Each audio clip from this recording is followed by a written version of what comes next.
Over the past 10 years, since I decided to become an entrepreneur, I've studied thousands of businesses to try and understand what makes the successful ones successful and why most businesses don't make it. And during that process, I identified three major hidden mistakes that are destroying most businesses. And in this video, I'm going to show you what these three mistakes are and how you can avoid them. Alright, so what are these three hidden mistakes that are destroying your business growth?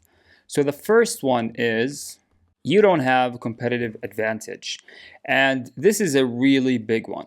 A lot of entrepreneurs, a lot of business owners go into business without, anything unique, without any, unique selling point, without a competitive advantage, and they expect to succeed.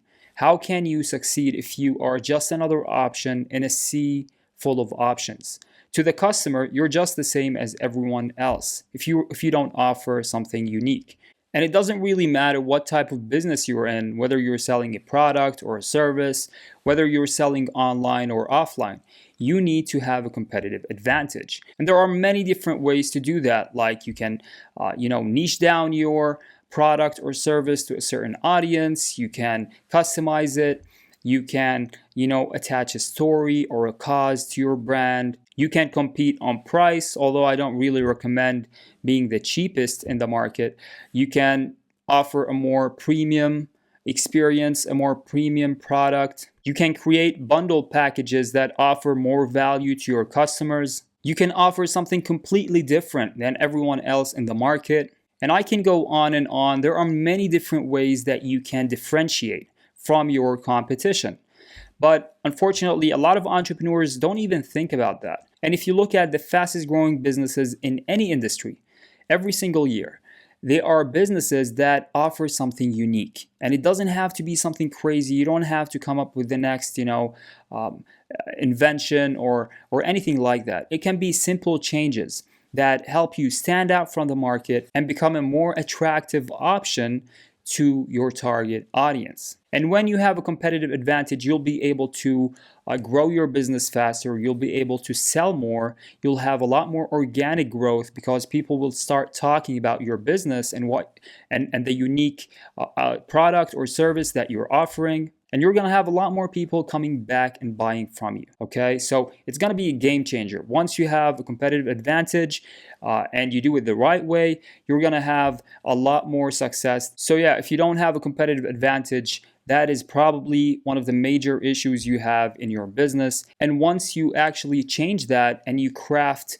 a competitive advantage for your business that sets you apart from all your competition and allows you to be a more attractive option to the market, then everything is going to become easier. And you're going to grow your business. The marketing is going to be so much easier. People will respond to your marketing a lot more.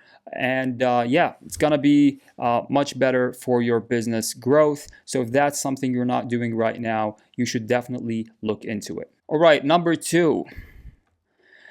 Number two is that you don't have a great converting funnel, also known as a sales process that maximizes your profits, and you don't have a great follow-up sequence. Okay, so retargeting, post-purchase upsells, and this is very important. A lot of businesses think that they're gonna make their money on the first sale, and yes, of course, you're gonna make some money, some profit on the first sale.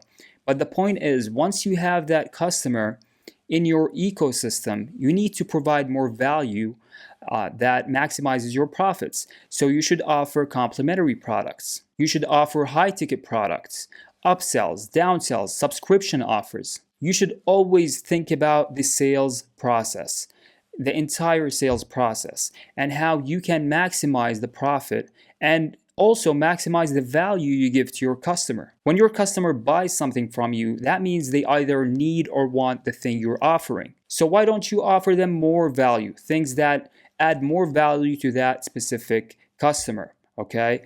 After you sell them the first product, what other products can you sell them? Or can you sell them more of the same product at a discount? So yeah, if you're not thinking about the sales process, about how you can offer more products and maximize your profits while also adding a lot more value to your customers about your upsells, your downsells, about your follow-up sequences and follow-up offers, then you're losing a lot of money. You're leaving a lot of money on the table. This is easy money that you can make, and it's going to increase the lifetime value of each customer. And that will also allow you to spend a lot more on acquiring customers, on your marketing, because now you know that you have many different offers that you're going to be presenting to your customers, and a certain amount of those customers are going to buy these maybe higher ticket offers. So you're going to have on average a higher lifetime value for each customer, which will allow you to spend a lot more on your marketing and have an advantage in your market. Let's talk about number 3. And number 3 is you don't have a great overall customer buying experience. If you don't have a great overall customer buying experience, then you'll probably have a hard time scaling your business, okay? And this means maybe you have a bad product or a bad service that you're offering. Maybe you have bad customer support. If you're selling physical products, maybe it's bad packaging, long shipping times, and all of these things, all of these bad things lead to a bad customer experience, which leads to having no customer loyalty and no organic growth. You're not going to have customers coming back and buying from you again if you don't offer a great customer experience. If they feel like they've been mistreated, or they feel like they've had a bad experience with you, they're not going to come back and buy from you. And when the customer is not happy, they're not going to spread the word about your business. They're not going to talk to their friends and family about, your amazing business, because they had a bad experience, right? So that's going to also affect your organic growth. So yeah, those are the 3 overlooked mistakes that are destroying many businesses. And listen, take this seriously. If you are an entrepreneur, a business owner, start taking steps to change and improve your business, okay? I've made many mistakes during my entrepreneurial journey, and I've been able to, to become an award-winning entrepreneur and generate millions of dollars in sales with my businesses, because I'm always trying to learn and adapt and improve. And I think every entrepreneur needs to have that mindset. And as long as you're improving, you can always come back stronger and better, and provide a lot more value to your market. With that being said, thanks for watching this video. If you got some value from it, please make sure you hit the like and subscribe button, and I'll see you guys next time.